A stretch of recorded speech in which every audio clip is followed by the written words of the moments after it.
Hi, everyone. Good morning. I think Jean's in Hawaii today. Because it looks like a tornado behind me. Well, you keep saying good morning. No, actually, Scott, I try to stay in the morning. Like if you're in Hawaii, you say aloha all day. Well, I try to say good morning because I like to stay in the good part of the day. And when people think it's morning and they're happy and they just had their coffee, it's a good thing for them. Yeah, but if you say Buenos tardes, you can have a margarita. Well, no, I didn't think about that. I got my process tea. By the way, that makes every meeting a lot better. The rest of us get to go home when it's later. So, Well, we got 4 of 5 of us here. All right, I'm going to call this meeting to order. John will be calling in momentarily. And we'll go ahead and start and he can catch up. Okay, this is the Building and Planning Committee meeting and a special meeting of the Board of Directors of the Kern Valley Healthcare District. It's Tuesday, June 28th, and we are called to order. Do we have any changes to today's agenda that any board member is asking for?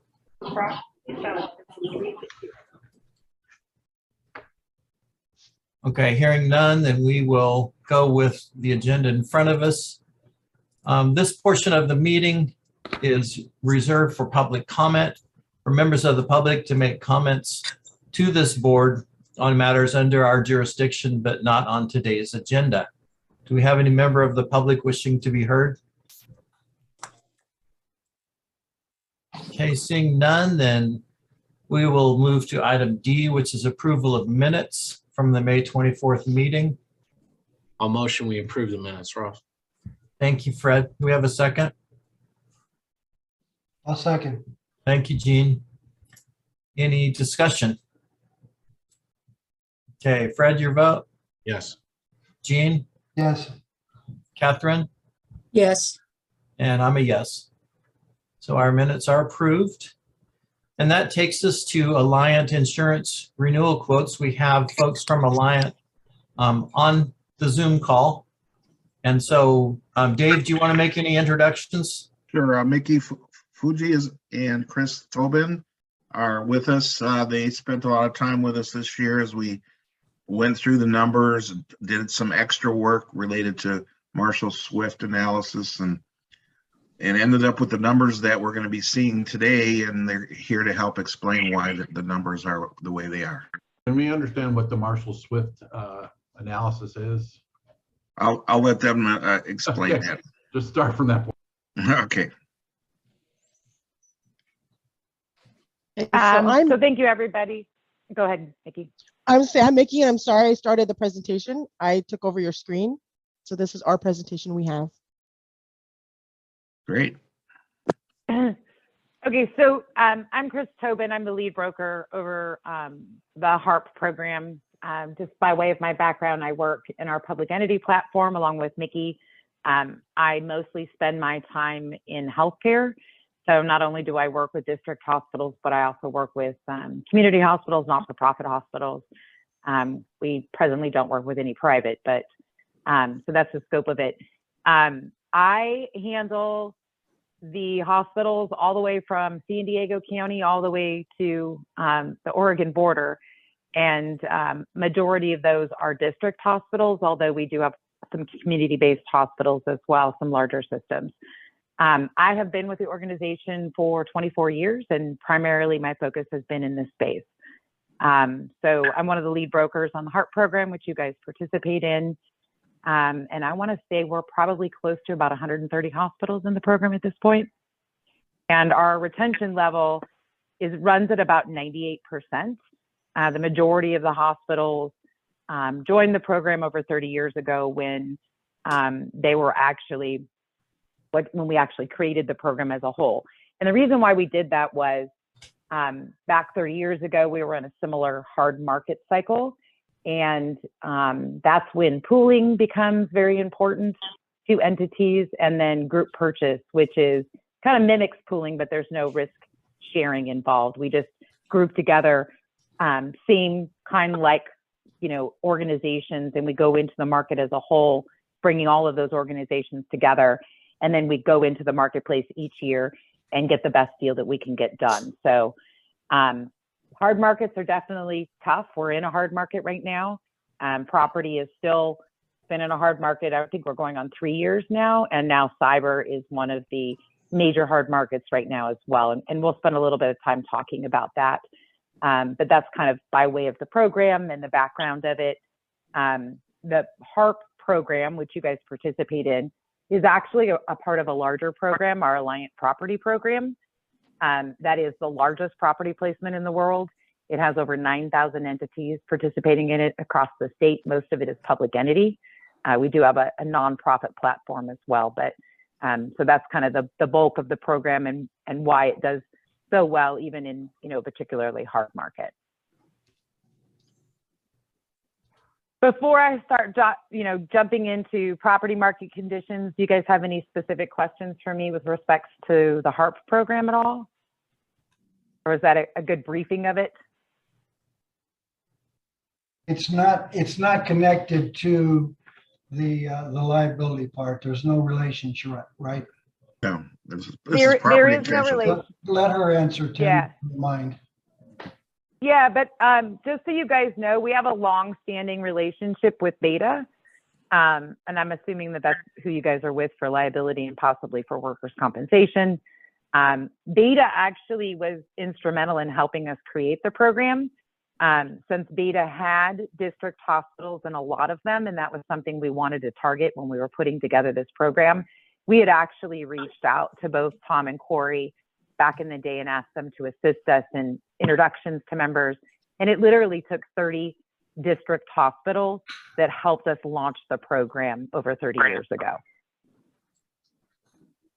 So Okay, thank you. totally separate companies, but we do have a relationship with the two of us. And we basically try and assist them and their members where they're not writing those lines of coverage. So property is one of them, crime, fiduciary, there's a couple others. But Chris, if we have a bad loss ratio with Beta, it doesn't carry over to Alliant. Okay. No, it does not.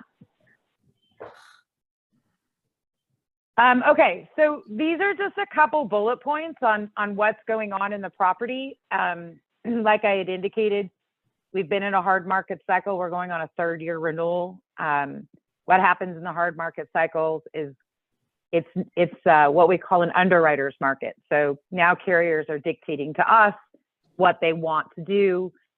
We see them reducing capacity. So when you have a single carrier that's writing property coverage, historically in the past, if they put up, significant limits, we're seeing a decrease in those. We're seeing an increase in retentions, those types of things, along with rate increases.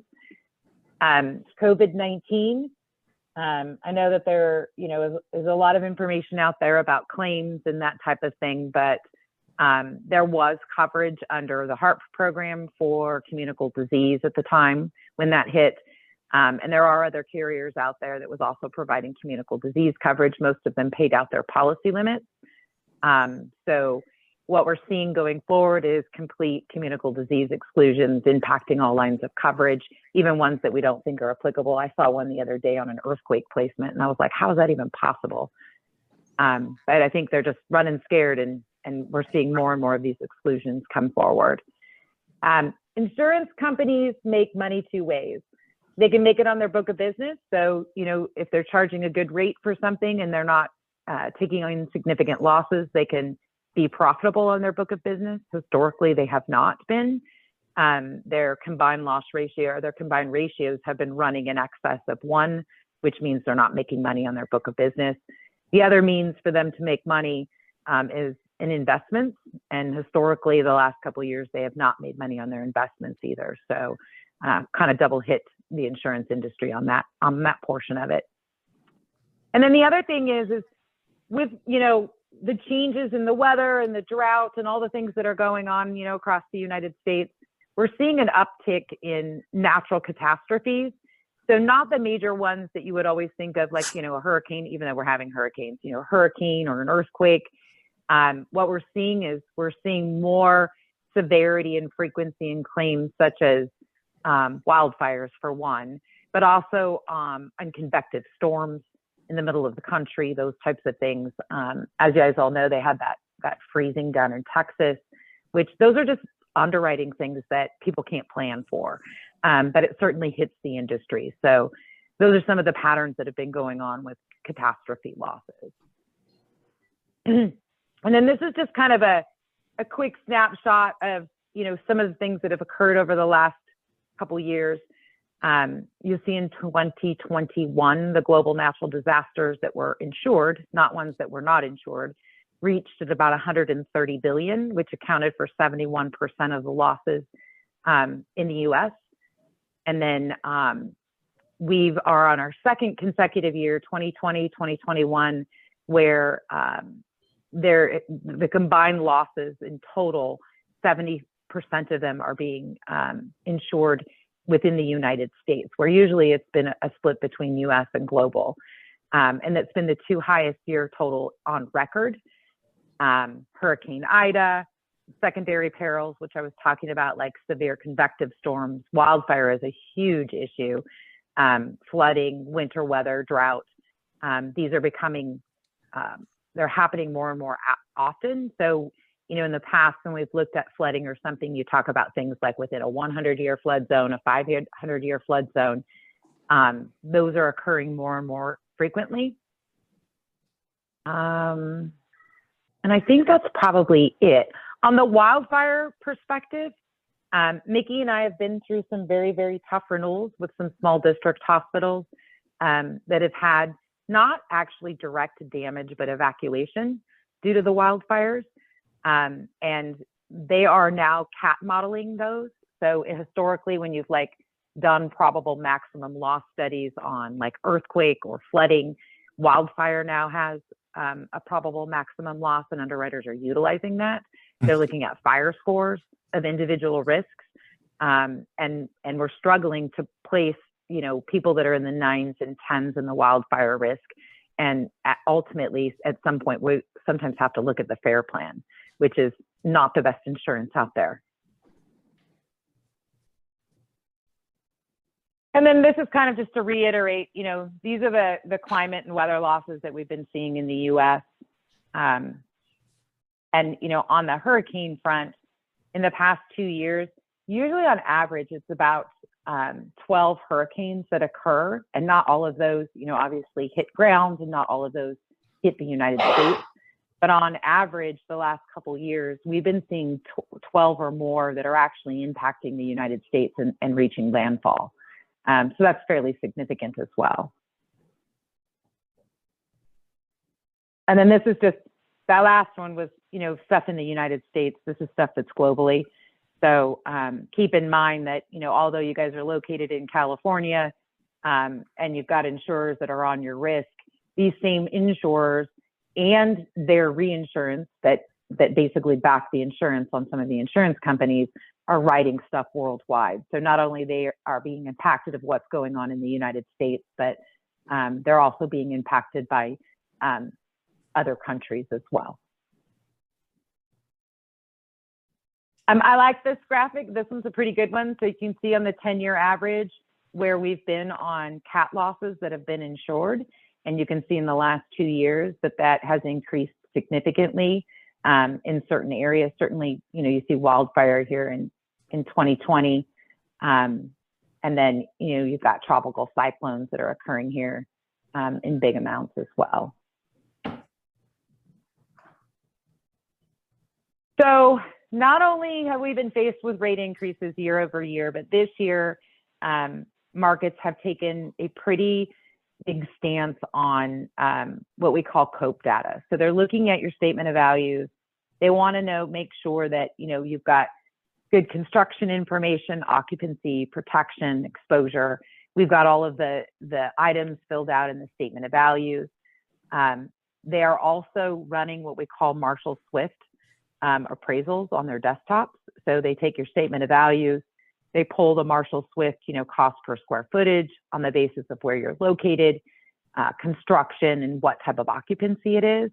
and they're looking at the reported values that you're reporting in line with what Marshall Swift is dictating those values should be. And I can tell you that the Marshall Swift values, even those values, are well below where they should be for healthcare, just because we see new buildings that are going up, new towers for hospitals, and it doesn't cost anywhere near like the $500 per cost, or they per square foot of construction costs that Marshall Swift uses. So that's been a big factor.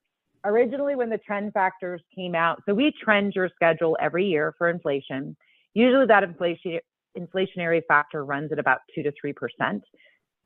When we looked at the Marshall Swift, because we usually use the last quarter of the current year that we're in, those were in anywhere from 15 to 20% increases. And we knew that we would be faced with a rate increase, and basically a TAV increase of 15 to 20% is going to result in a premium increase of 15 to 20%. So we negotiated very quickly with our underwriters.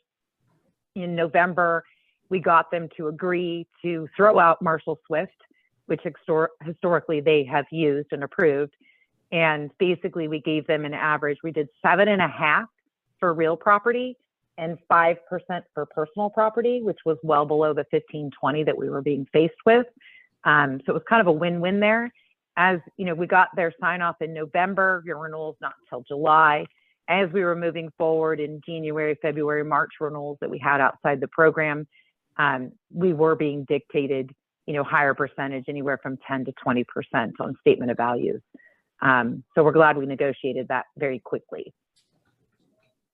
We are seeing increased retentions in wildfire-prone areas. You guys already have an increased retention, but we are seeing an upwards of $1 million to $2.5 million for risks that have high exposure.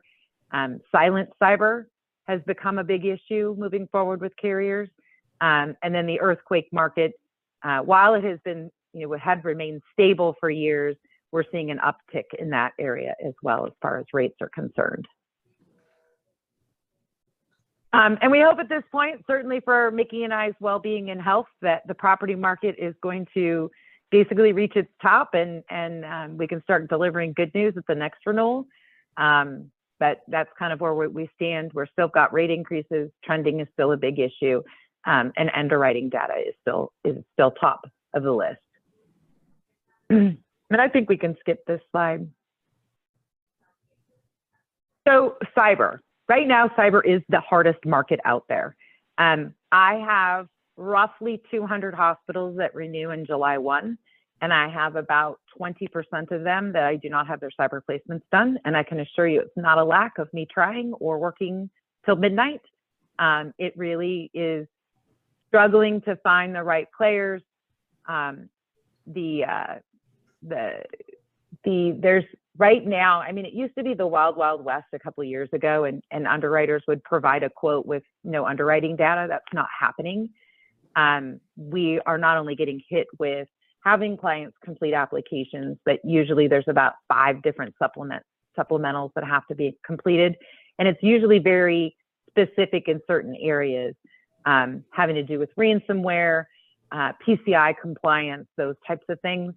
And they're very detailed in their underwriting process. And believe it or not, the underwriters are actually reading the applications. We've seen business be denied. We've had carriers that have actually pulled out of the market in the last couple months and are not writing any new business going forward. They're full, done with their capacity.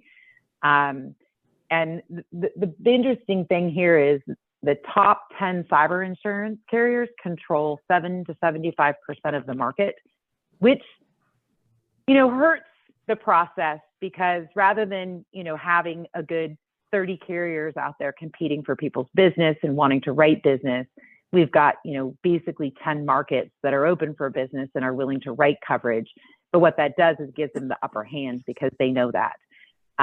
So we're kind of seeing that as well.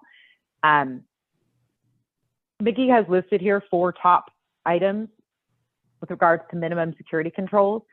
If you don't have these security controls outside of the program that you're in today, most likely we cannot find you coverage at all. This list of 4 was developed probably about 60 days ago. That has expanded out to probably about 10 bullet points at this point, and that keeps changing on a daily basis. So what does this, type of market, give out to everybody? We've got, like I said, critical examination of risks, looking at applications, scrutinizing it. We're seeing higher retentions, certainly higher premiums. I mean, at this point, when someone tells me 100 to 400% increase on cyber coverage, it's not shocking anymore, unfortunately. We're seeing more and more declinations. Like I said, if you don't have those minimum securities in place, those security controls in place, we cannot find you coverage at all. And so we're trying to do our best to educate our clients of where they need to be in this particular market if they want to keep covering cyber. Capacity has shrunk. So in the past, when we've had carriers that would put up 10 million in limits, that's happening less and less. Right now, it seems like the maximum capacity is 5 million in limits, and they want the same price as they were put out for a 10 million 2 years ago. And then what happens is if you try and build capacity on top of that, so if you were buying 10 million and now you only have 5 million, it's going to cost us as much to go buy another 5 million. And then if we need to layer on top of that, it's only done at 5 million increments. We can't find someone to put up more capacity than 5 million. And then less expansion of coverage. So in the past, you used to have like one limit, you'd have 5 million and you would have all these bells and whistles included in that. Well, now we're starting to see them add sub-limits. So like hardware replacement costs, the maximum right now you can get in the market is $1 million. Business interruption, they've taken that down and we're looking at 750, where in the past it'd been a full 2 million in limit. So we're seeing more and more of that occurring, even if they give the coverage at all. In some places, they won't provide the coverage in certain pieces. Like we've seen ransomware excluded altogether, which is actually the major loss that's occurring nowadays, outside of what it used to be historically with breach losses. And then carriers are actually running scans on your systems. So you guys right now are in Beasley and it's built into your property program. I can assure you Beasley has run a scan on your organization. They do share with us the scans if there's red flags or yellow flags that are moderate, and we will share those with you because the expectation is that we answer their questions so that we can maintain coverage in future years.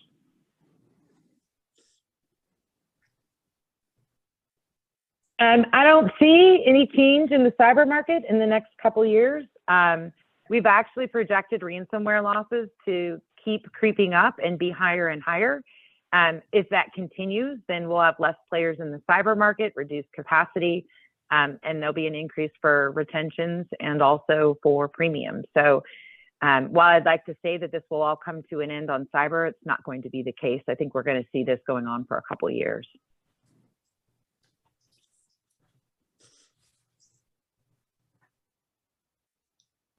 And I don't think I need to read any of these bullet points.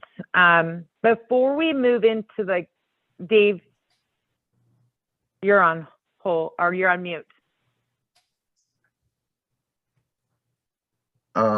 If you could just summarize why the increases are 19% this year, I think, does that, I know anecdotally, we know from a meeting that Tim was at, Kern's increase was even a little bit higher than that, Tim?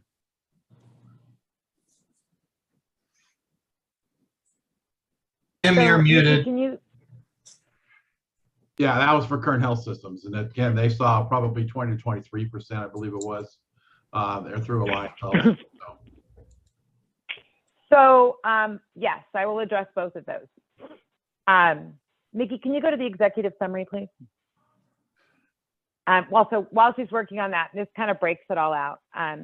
Kern Health Systems is actually in a smaller program by the name of SPIP. Their average rate increase was a little bit higher than the hospital program. And I do know I'm Kern's broker too, so I do know for a fact that Kern Health Systems also had a larger increase in values than you guys had here. So you'll see your total insured values is actually 4%. So I'm on their board. We just looked at this about a week or two ago, so that's how I knew these rates were comparable to what we saw there. Yeah, yeah. So while you guys are in two different programs, you're still a part of the major program. Can But I- that, Can I ask him a question? Yeah, yeah. How did that happen to come about that you saw that? We had to go through all kinds of jumping through hoops in order to see anything. well, they presented this to the board. I didn't even know it was on the agenda. I just happened to, when I came there was a presentation on the Well, coverages. then somebody's looking into business. Right? Yep. Thanks, Phil.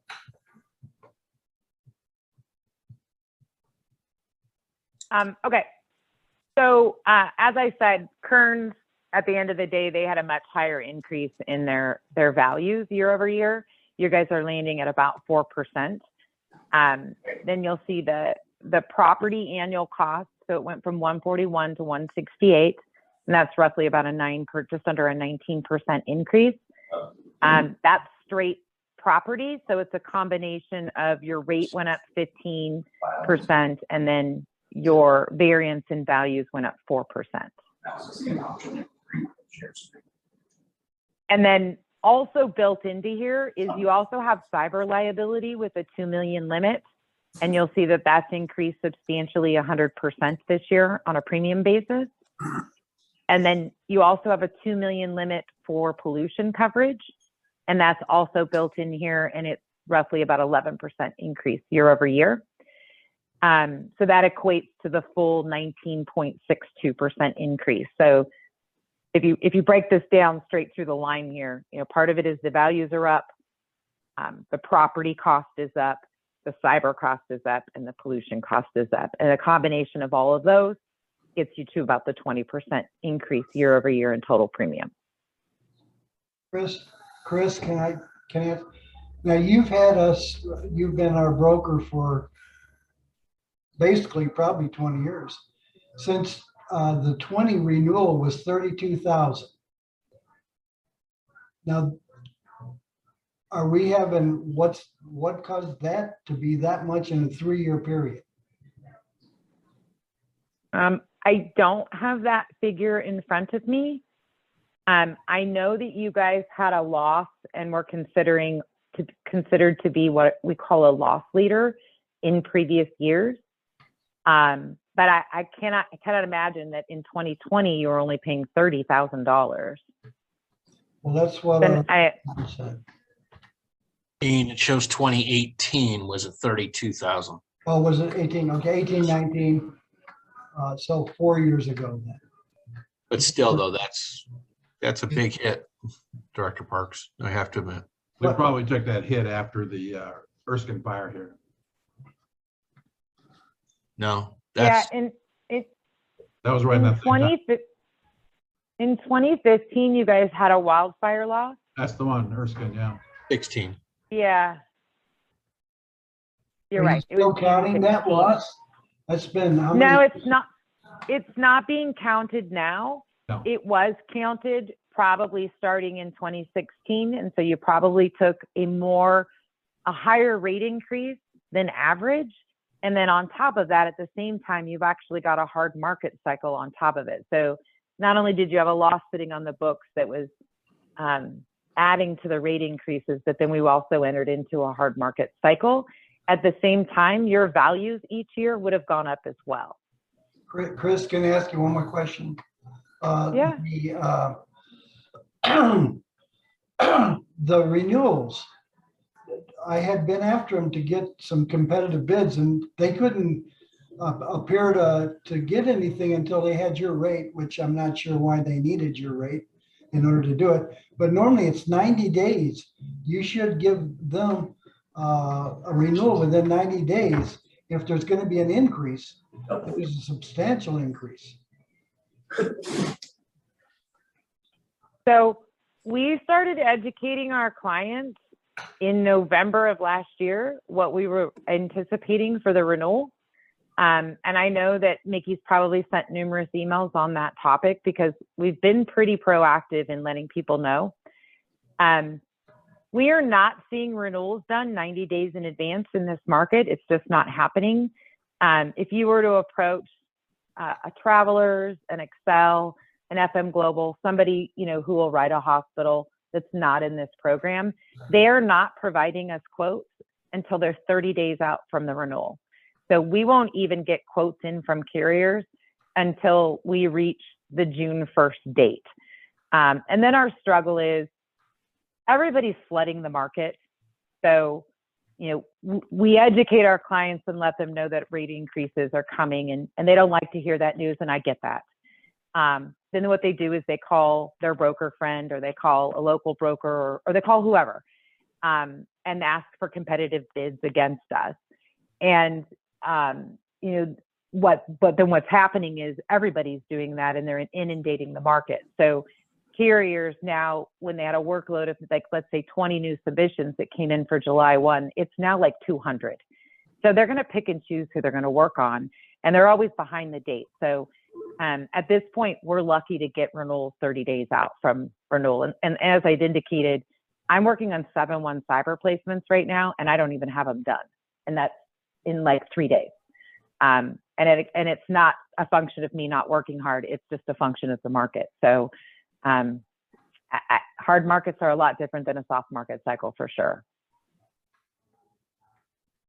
And what I can tell you, to go out and buy $2 million of cyber for $2,500, you can't do it.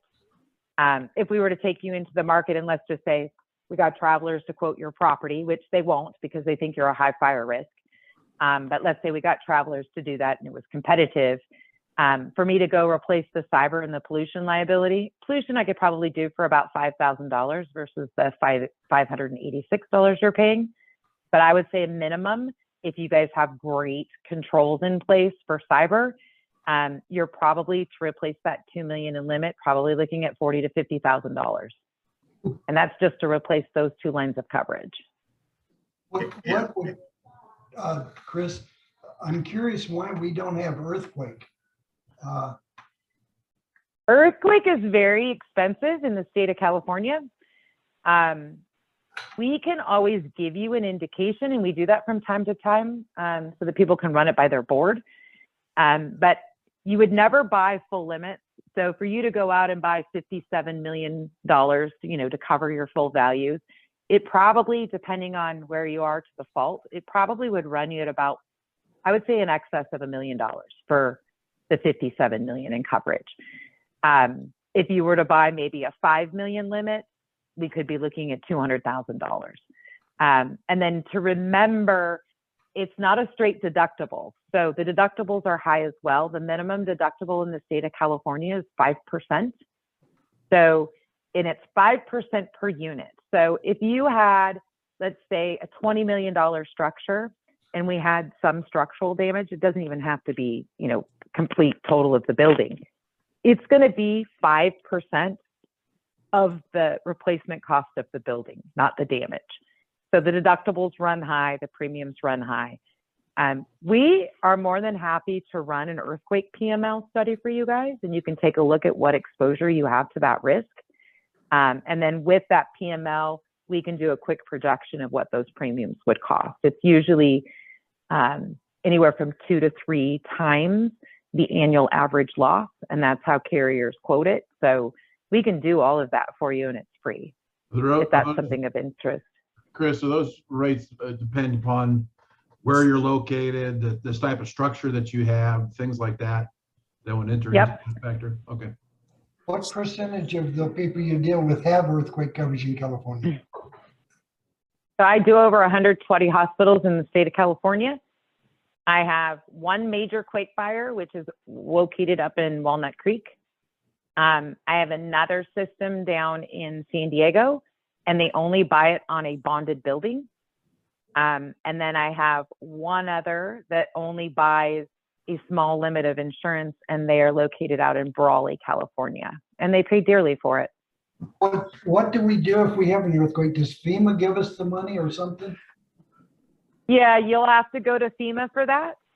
And I work with Pioneers Hospital, and I was involved with them when they went through. They had one damaged building. It was actually red tagged. It was a medical office building behind the hospital. And the CFO at the time said that dealing with FEMA was like trying to talk to aliens.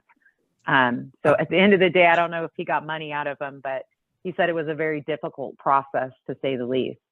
And maybe part of that was it was just a medical office building. I think FEMA pays a lot more attention when we're talking about a hospital tower. We have some aliens working here for us, so we might be able to communicate with them. Well, hopefully they're both from Mars, right? And not one of them is from Jupiter. You do have some following coverage for earthquake. So especially in the state of California, you cannot exclude following fire. So if you had an earthquake and then, like, let's say a gas line broke and the hospital caught on fire, the fire damage would be covered, because you can't exclude following fire in the state of California. Also, you have earthquake sprinkler leakage coverage. So if there was an earthquake and the sprinkler line was damaged, caused subsequent water damage, then the water damage would be covered. We have a long running joke that if you have an earthquake, throw a match at it. But I didn't tell you. I didn't tell. Do we have matches, Tim, around? We do. I was just curious because Ridgecrest, I know obviously when they had their earthquake damage, a good portion of that was associated with the water line that broke in their building. So obviously it flooded their ORs and things like that. So water damage was significant. Well, the water Yeah, damage, I don't think would be covered. The fire part would be covered. Right, Chris? Yeah, I mean, typically water damage can be covered. What they don't cover is the physical damage to the pipe. Yeah. Because the pipe broke because of the quake. But they would, pay for the cleanup of the water damage and that type of thing. Yeah, and Ridgecrest is not one of those that purchases earthquake coverage. Yeah. My understanding was that the damaged water pipe was a chilled or heating water line at the seismic joint. Right. Didn't that happen on like 4th of July? Yep. Yeah. About 2 years. Yeah. I think it was the 4th and 5th or the 3rd and 4th. I can't remember which. Yeah. Back-to-back day. I was in the Los Angeles airport going through security, and I remember feeling it. I'm sure they're thinking about it coming up here. Okay, so do we have any more questions while we have our experts on the line? So would it be a good idea to shop once in a while? We've been with you, as far as I know, as long as we've been with Beta. Tim, how long have we been with Alliant? As long as I've been here, to my knowledge. Okay, so I think they preceded me, yeah. You've probably been in the program 30 years. Yeah. So yeah, I believe Bob Knight was the one that brought us into the program, and he was the CEO.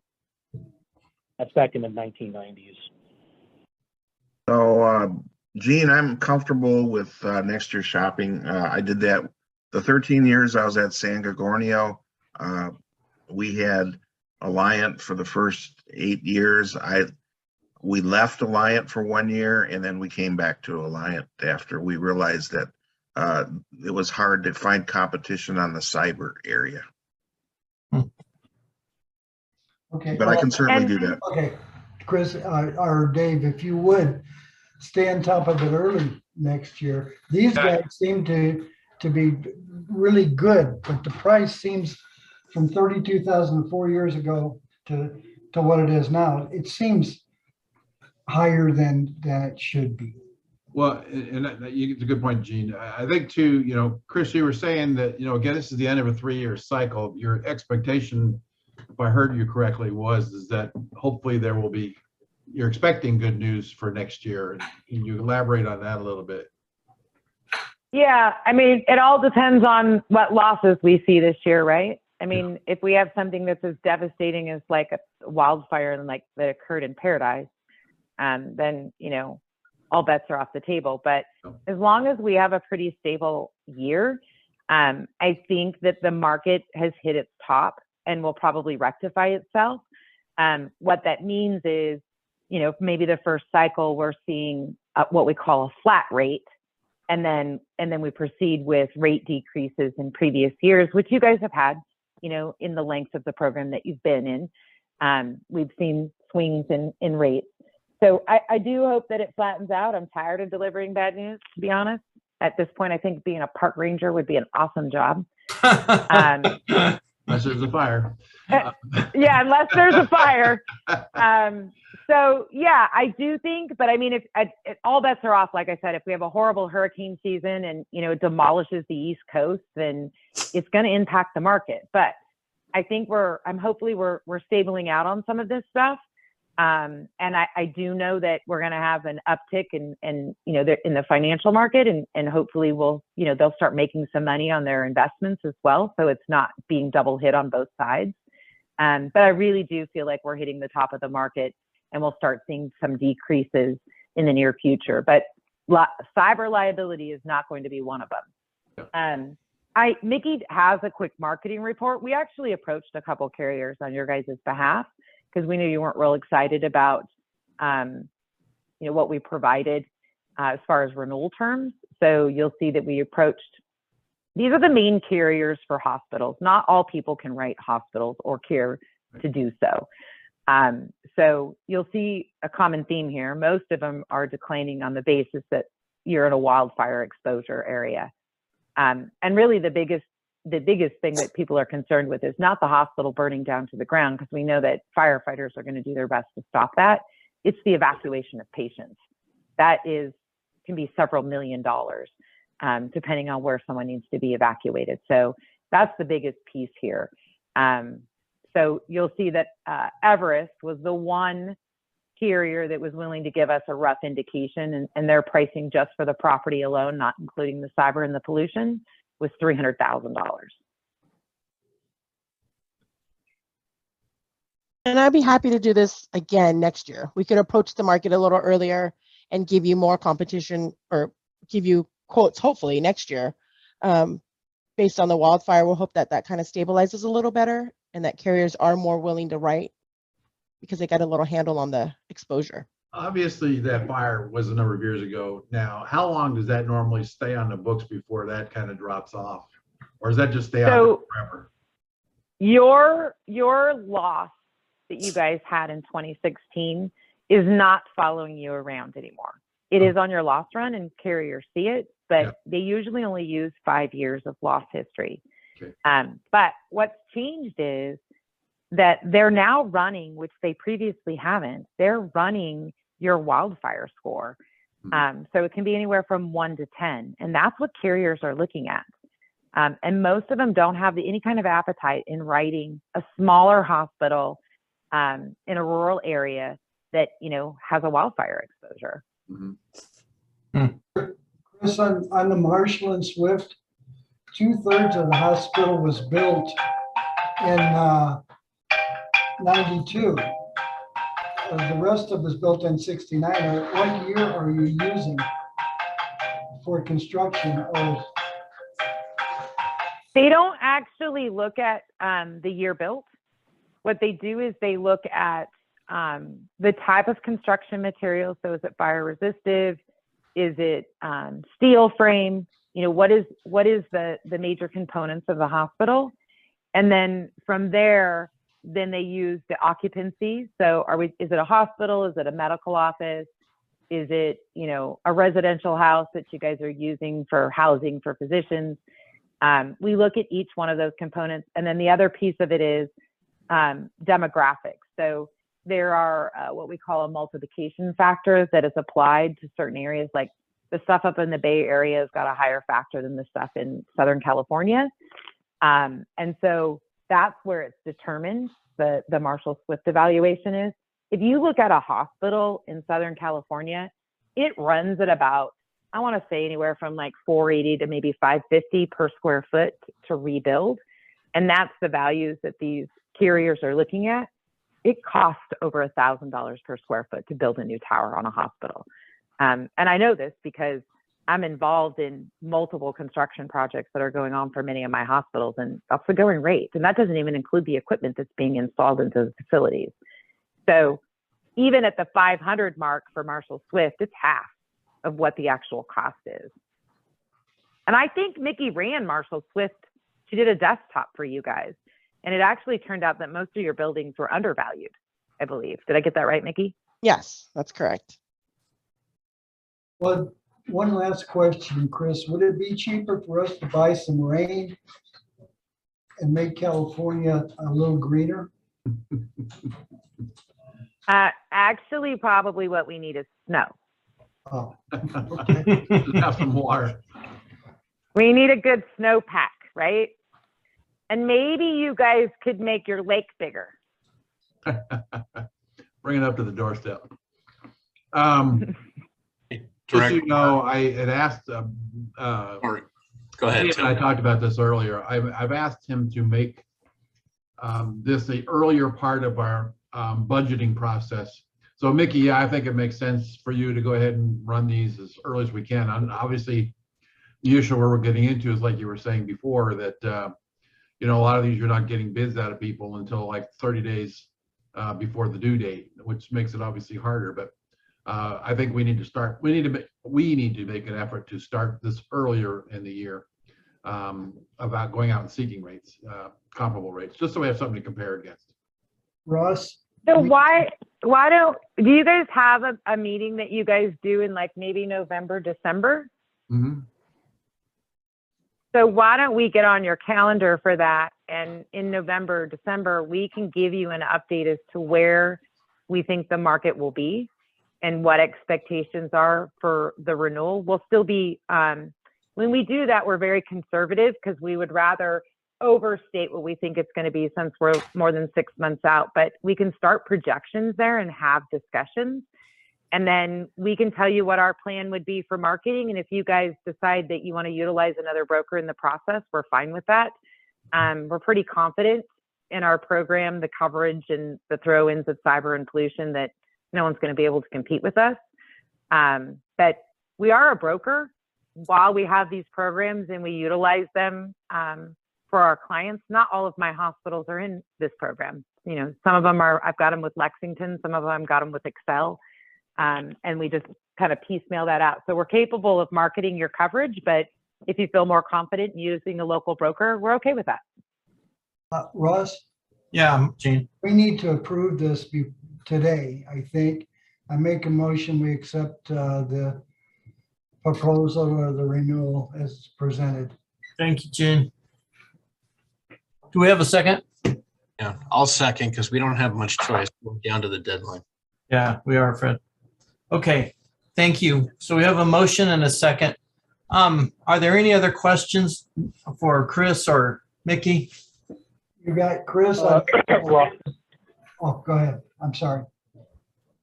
Ross, I just had a quick question. Chris, earlier in the presentation, you were talking about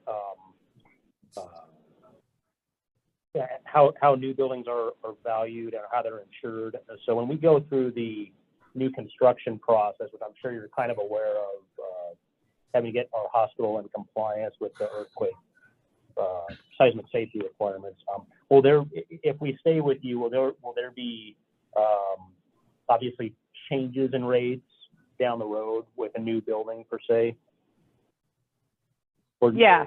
You know what I'm trying to say? So, yeah. So if you guys, I know a lot of the hospitals are choosing rather than to go in and make it earthquake structural safe. I mean, that can cost just as much as building a brand new building. I know that a lot of them have chose to just build brand new towers and decommission the old towers. So if you did go down that route and you built a brand new tower, absolutely, that would change the game on the rates. And we would have to reapproach our carriers and say, look, they just built a brand new tower. And it's all up to, you know, obviously it would be all up to code. Then we could probably decrease your rate substantially there, especially if you don't have any losses sitting on your books, which at this point you've got that loss, but it's not being counted. If you just go in and retrofit for earthquake, while that is great, we're not insuring earthquake coverage, so it doesn't impact us by much. It would impact it if you bought earthquake. Okay, gotcha. Chris, I'd like to just make a comment. You did an awesome presentation. You give us a really good picture where we're at. Thank you very much. Yeah, that was- Maybe next year I'll be delivering great news, I hope so. or I'm going to be a park ranger. Okay, so we have a motion and a second. Are there any more questions or comments before we call the vote? Does any member of the public wish to be heard on this item? Okay, then we will call the vote. Fred, Yes. Jean, Yes, Catherine, Yes. John, Yes. and I'm a yes. Thank you so much, Chris and Mickey. This was really enlightening. It helped us a whole lot. Mickey, go And, ahead, bind coverage. And, Yeah, we're gonna go ahead and, yep, thank you. Okay, perfect. Dave, do you have all the documents I need back? Yes, I will, before the end of the day, I'll send you all those. Okay, and if you need to, give me a call and I can walk you through all that. Great. Thank Okay, you. All Great. right. Thank you, guys. Have You a good bet. day. Take care. Thank you. Thank you. Bye-bye. Thank you. Okay, so that takes us to item F on the agenda, which is our project update and master plan. Bob, is that you? Yeah, as you saw in my little synopsis, there's not a lot to report on the master plan because obviously it's in plan review. The architect has reached out to the reviewing people to see if they could, clarify things and kind of help things along, and there's been no response back. The first comment should come out of HCI near the end of July or first part of August. Will be the date of which is the drop dead date that they have to have it back. So I think we're going to have to wait till then. This is what the architect feels to find out how badly they beat us up on the plans. I'm kind of working on a list of contractors that we could possibly have bid this work. And I know it's a little early for that, but I kind of had a question for Scott. What's your experience with Bernard's? Well, they are a huge company. They're very well established. They were the project managers for the Tehachapi project. And we had a good working relationship with them. They were very responsive. They are on the pricier end. They aren't really a cheap firm to work with, but they're very good at what they do. Yeah, I thought that might, go ahead. they did Tehachapi and they were good at what they do. They went bankrupt because of the project. Tehachapi did not go bankrupt, and the finances for the project had nothing to do with Bernard's. Anyway, yeah, I did feel that they were large because they have a lot of offices, so they cover a lot of the country. I've got some local firms that are showing interest: Klassen Corporation, Colombo Construction, SC Anderson. They all do large projects in the Bakersfield and Central Valley area. Some other ones that have shown some interest: Layton Construction. They're very big. They've done like Loma Linda, Los Robles Medical Center, Palmdale Regional, Adventist Health, Selma, and Hanford, which are smaller projects. Also, Swinnerton Builders out of Sacramento. I've got experience with them. They're a good building firm. But if anybody knows of anybody else that you've heard of that does healthcare and they're general contractors, I would appreciate input. But so far I've come up with those 6. Bob, that's a good list. The people that are later on the agenda that are going to be doing the construction estimating for us, surely they have a list of firms too. Oh yeah, and we will certainly approach them with people they've done business with, and because obviously as we get closer to that, we want to have as many people looking at that pricing wise as possible. Scott? Yeah. Back to Tehachapi. How did they come out $22 million short in money? Somebody was doing something wrong. They were. What happened? Since you Hey, know Gene, can you have that discussion with Scott offline? Yeah. Let me just add that Colombo did a joint venture with Bernard's for the Tehachapi project. I only talked occasionally with a Colombo rep. I mostly dealt with a Bernard's rep, but it was a joint venture to manage that project. Okay, all right, thanks, Scott. Yeah, and if as you're driving around Bakersfield and you see large construction projects going on, you mostly see the sign out front as either Classen, Colombo, or SC Anderson.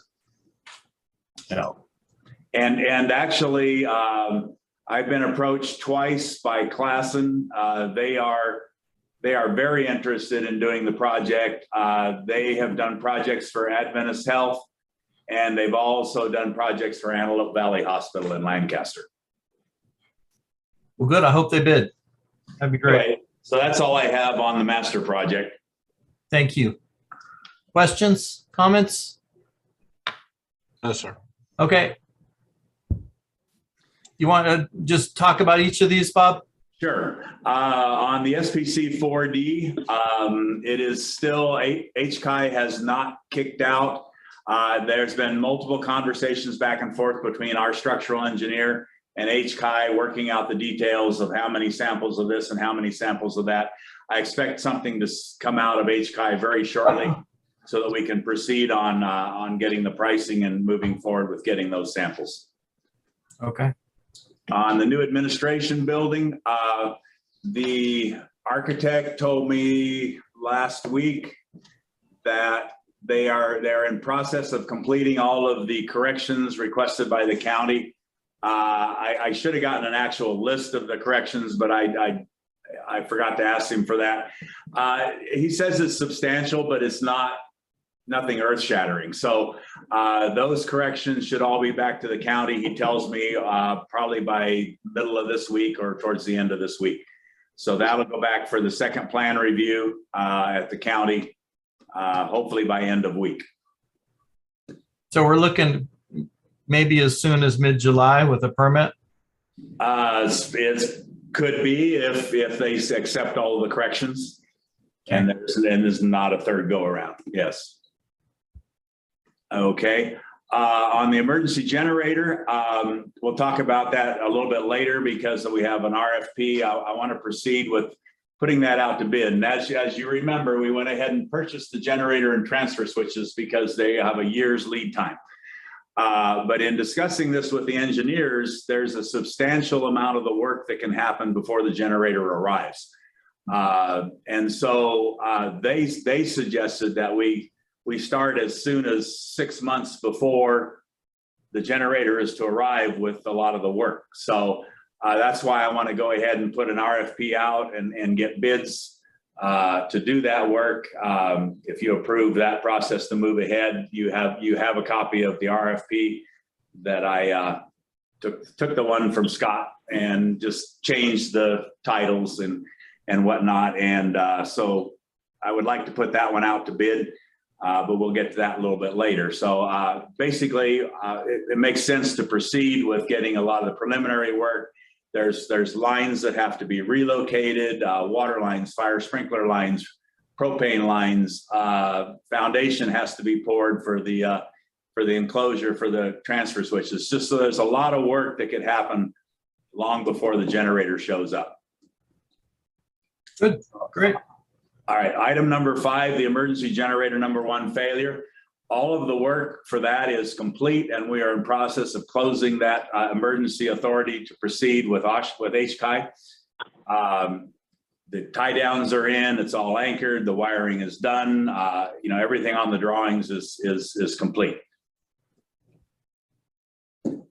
On the train boiler chiller project, it's my nemesis that keeps hanging around my neck. The challenge I've got right now is the refrigerant alarm system. It needed to be tied to the fire alarm system. The fire alarm system work has been done. I contracted with our Bakersfield supplier, Serb and Sound, and they have completed that work. I'm waiting for I'm waiting for Train to come back to do the final last wiring and final tests, pre-tests. So then we'll set it up with the fire marshal. And I'm the challenge I've got right now is they've got a couple of people off with COVID. And so they're running shorthanded. I don't have a date for them to come back, but hopefully next week. Anyway, that one's getting very close. We had a little scramble the other morning. We had a malfunctioning float in the cooling tower that flooded the entire boiler and chiller room, and it filled the pit of water where one of the sensors for the refrigerant alarm system was, and it shut down the refrigerant monitor alarm system. Luckily, it didn't take down our chillers. We had to get that all pumped out, and then I had to replace a part in the refrigerant monitor system to get it back functioning. But that's just a minor little maintenance sidelight. Anyway, and then the clinic cabinet replacement. The last touch-ups are basically done. We put the moldings around the new cabinets this last weekend. There's one piece of chair rail that was missing. I tried to purchase it locally here and they didn't have that particular molding. I'll pick it up tomorrow in Bakersfield, and that project should be 100%. Dietary water heater number 2, the tank is installed. I have the testing lab coming up to pull test the anchor bolts tomorrow. They have to be pulled to 4,400 foot-pounds of uplift. And so that'll happen tomorrow. And we are in process of just running about 20 feet of piping and various check valves and shut-off valves is in process. And Pyxis replacement is done. We're in process of closing that with HCI. All the various reports are being sent by the architect to HCI, and that project should close shortly.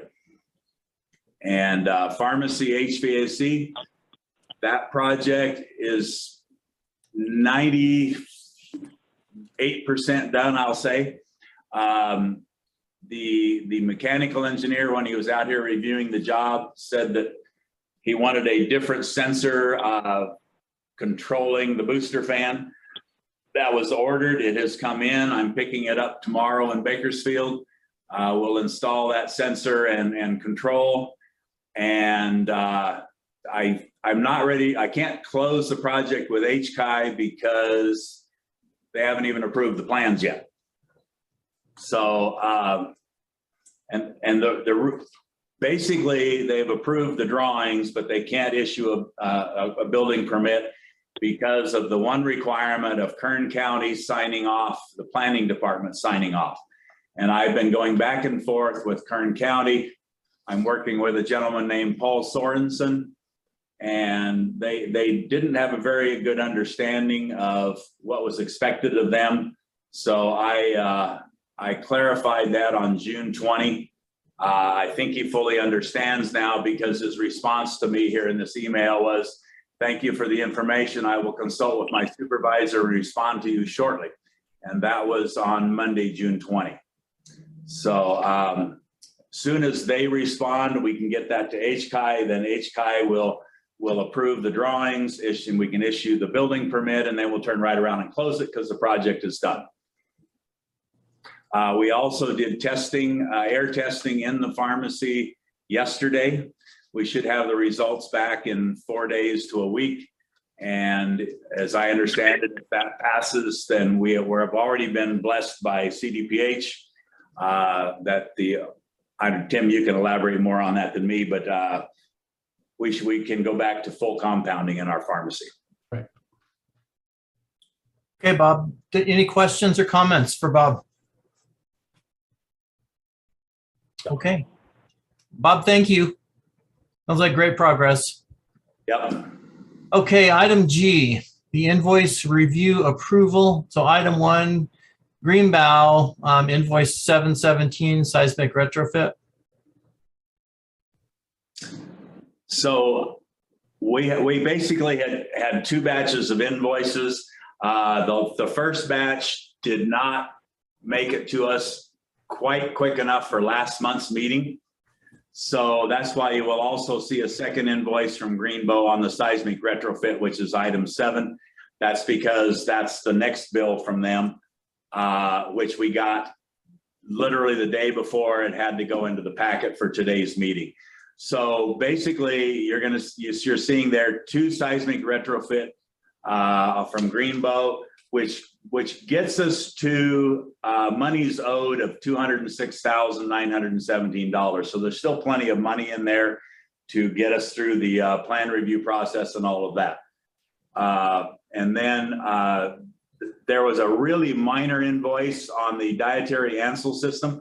That was where we had to upgrade the Ansel system. That was done time and material not to exceed by Greenbow, and they came in like at about 50% of what they estimated the cost to be. And this final bill, I think, is $275. So then the Radian Design, those are 2 invoices, again, because of the timing on the admin building. And we still, even with the first is a $6,000 34 payment and then a $3,771. We still owe $4,235, which will get us through the finishing of both the plan review process and the construction administration, because that's all included in their price. And then the pharmacy HVAC, that project was done on a time and material basis. This is the large majority of the costs from them. And then the temp emergency generator also was done on an emergency. But again, like I said, that project is basically done. We're closing it with, and so there's an invoice for $4,050. And let's see, second page here. Yeah, that's it for the invoices. So it just was wanted that all these invoices would come here. And so you see attached the actual invoice, and then you see a document that we created between Dave, myself, and Emily, and she fills those out showing percents. And then there's this place for everybody's signature. So if it's approved for those all to be paid, then someone from the board will sign on there, and they will go up to accounting for payment.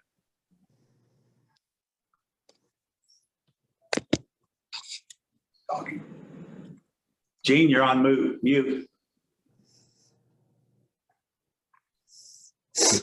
Bob, there's another invoice for in the packet for $85,900 from Greenbow for seismic retrofit. Did you already? Yeah. Okay. What I said was there was 2 invoices from Greenbow. There was an earlier one for $56,866 that came just a little too late for last month's meeting. Got it. We received a second one for the $85,975 and 74 cents that came just the day before the packet had to go out. Thank you. Thank you. Appreciate that. Yes. Questions, comments from board members? Do we need a motion to approve that, or is it? We do. Okay, I make a motion, we approve it as presented. Thank you, Gene. Do we have a second? I'll second Ron. John? Thank you. Any other discussion among the board? Does any member of the public wish to be heard on this item?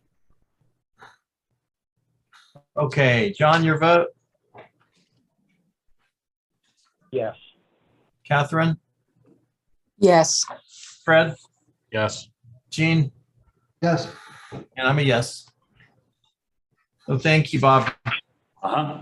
Okay, item H is approval of RFP for administrative building renovations. Page 22 in your packet. Yes. Basically, I'm just asking for approval to go ahead and place this with Kern Builders Exchange. Since the plans are what I will do is I will get the plans in the next few days with all corrections. And that's what will go out for contractors to bid on, so that hopefully by the time we will be closer to having a contractor lined up by the time the permit kicks out. Right. Yeah, I got a feeling from the board that they would like this project to proceed as quickly as possible. Can I make a motion that we accept that as presented? Thank you, Gene. I'll gladly second, Ross. All right. Does any member of the public wish to be heard on this item? Seeing none, any other discussion among the board? Okay, Gene, your vote. Yes. Fred, your vote. Yes. Catherine, Yes. John, Yes. and I'm a yes. Thanks for putting this together, Bob. Not a problem. Ross, forgive me on one thing. Yeah, Fred. Were we discussing line item H? Because that was the RFP for the admin building, but Yes. That was 8. Yes. Did you want to change your vote or do you have a no, question? not at all. It's just Bob had mentioned he wanted the electrical project for the generator to move forward quicker, and I believe that's what we're referring to on I. Yeah, that's the next item. Yes. Yeah, I is to go ahead and put the RF. What it is that we already have approved plans from HCI. So we could proceed immediately, but due to the time constraint of when we will receive the generator, I want to go ahead and start the work on that, hopefully here, towards late summer. And so I want to go ahead. I'll probably give a little bigger amount of time on this one for bids to come in because of the complexity of the project. But yes, I want to proceed also on item I with the RFP for the emergency generator. I make a motion, we accept the I as presented. Thanks, Gene. Second, we need to get it done. Thanks, Fred. Does any member of the public wish to be heard on this item? Okay, seeing none. Any other board questions or discussion? Scott, I have a question for you on these 2 RFPs.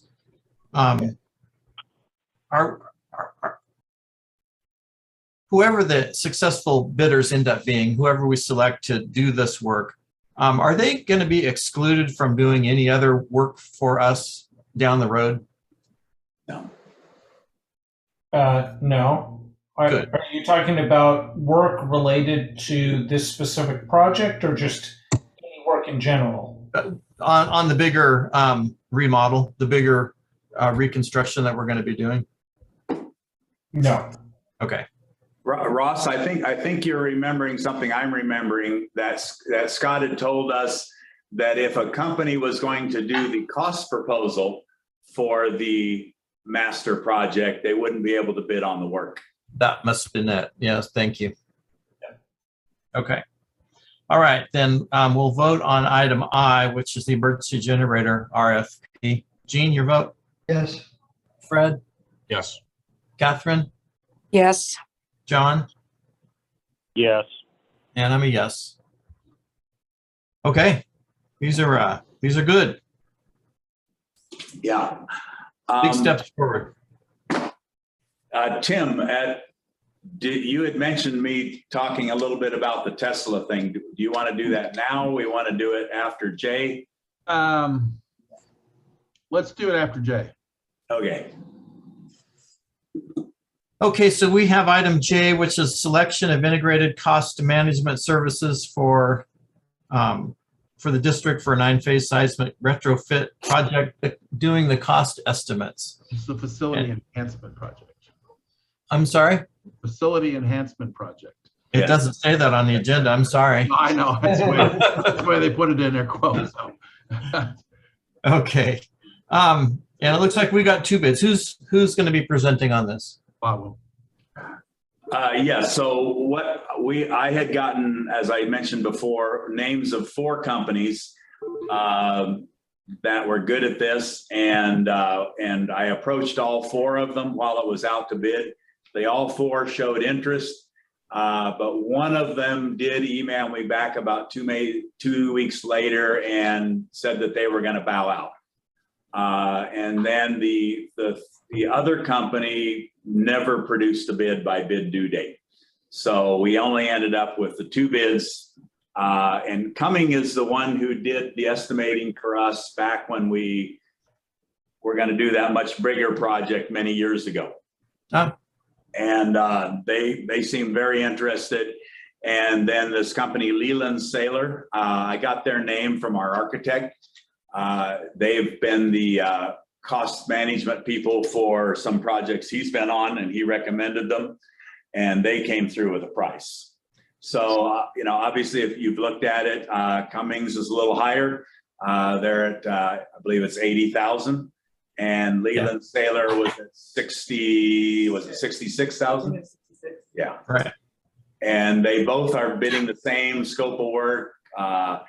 You also have attached in your files some of their history. They've all done a lot of healthcare. They've, you know, they appear to be both very competent firms. Can I make a motion that we accept the Leland Sailor proposal? Sure, Gene. Thank you. There'll be discussion anyway, but I wanted to just. Right. Thank you. Do we have a second?